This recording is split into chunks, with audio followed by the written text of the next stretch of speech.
Hi everybody, I'm Marcia McCarrow. Hello everyone, I'm Carol Cooper.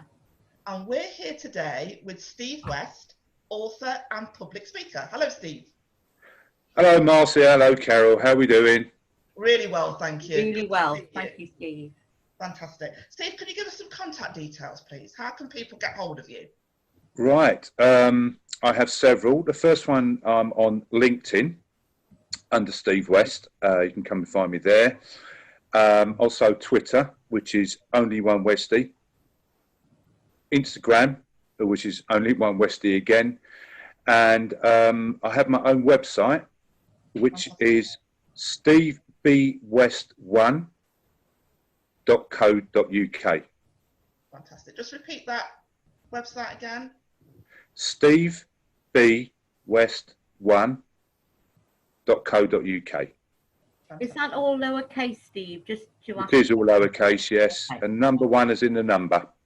Yeah, brilliant. Right. Fantastic. Yeah. Okay. Well, once again, thank you for giving up your time, Steve, to be with us today and to be interviewed by Carol and myself as part of the series Just Take a Minute. So we're going to start into the questions now. So I know that you've published now your second book.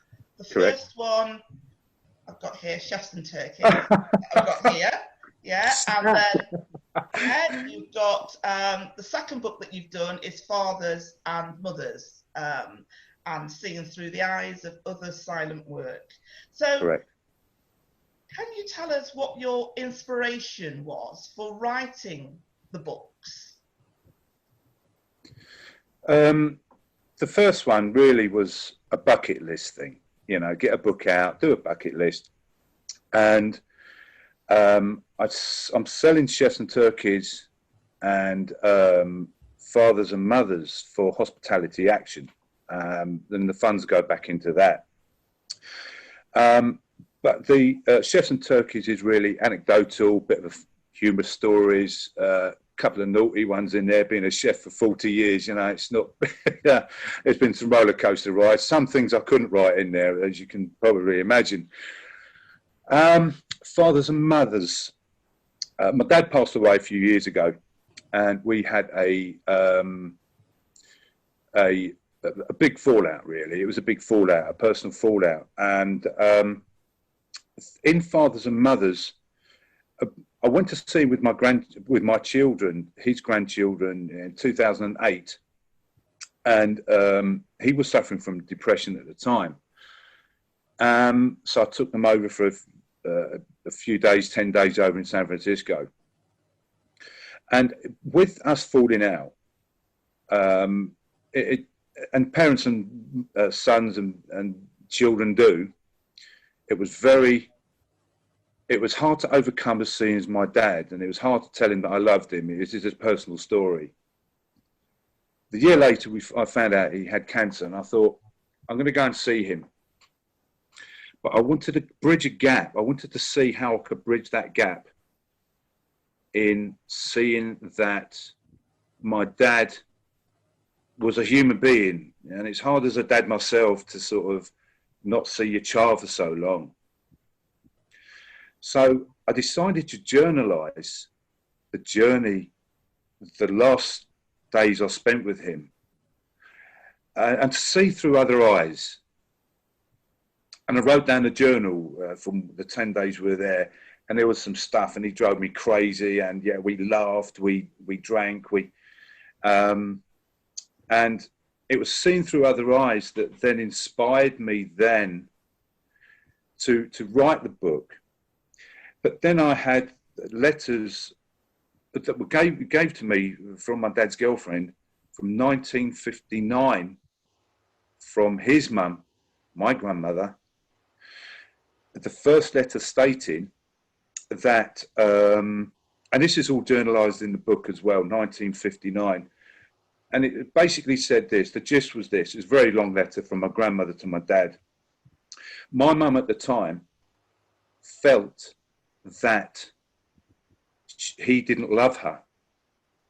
Now, my dad moved from Tamworth, Polesworth, to London, as my grandma would call it, the Sin City, or Sin City, and the perspective came in.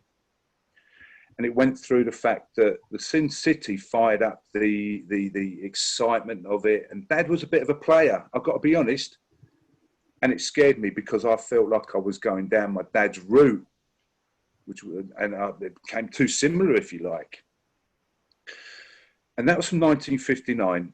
He never really changed his ways. He was a funny guy. He was a chef himself in the 50s and 60s, so you can imagine how un-PC it was. But my main purpose was to go and see through others' eyes, his friends, his girlfriend, what resonated with them I could take away with me. And when I started getting the letters from a chronological order, I wanted to then build a picture. And then I started to talk about addictions, the hedonistic lifestyle. And I link it very much to things like addictions, salted caramel, the likes, and the addictions of the blue thumbs. And I've called it the unseen omnipresence of the unseen, of the likes, the little hits of the car salesman, people hooking you in every moment on Facebook, on here, hooking you in. And then I started thinking about then, how can I reconnect with him? And it's all journalized through real letters from 1959. And that really was my inspiration. And then I opened it up. I wanted real people from a real bloke's perspective, talking about limiting beliefs, building yourself up. My own personal limiting belief was approval. That was from childhood. And we had many, and carried through it through my career. My big burly chef, is that all right, chef? It's all right, Steve, shut up. You worry too much. That's basically the gist of it. And so with the limiting beliefs, I then opened it up to what I call the apothecary table of the labels in our mind, that if we get rid of these limiting beliefs, we can really build a life. And having mental illness and being on the brink of suicide many years ago, I know that it's possible through positive self-motivation, not being trapped in the omnipresence of these not real things. Our real stuff's inside. We just can't see it because of physical manifestations. And then the book started to come alive. And really, to put a gist on it, it was the first part was life's past, what has passed. Just notice the present. We need to live in the moment.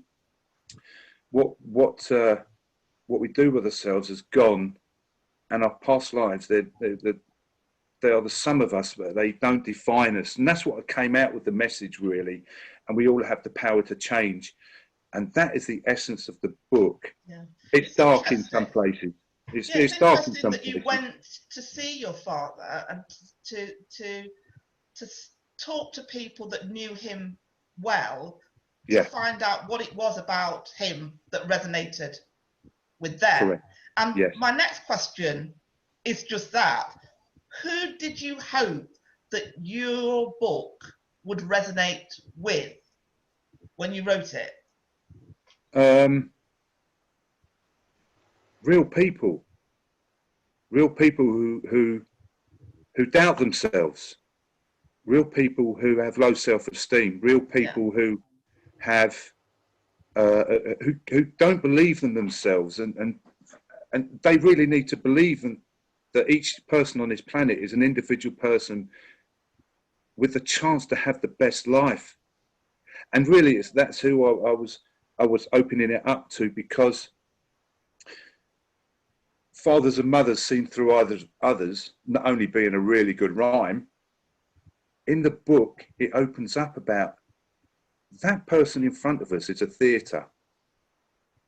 And I really explore behind the theatre of that person that we see.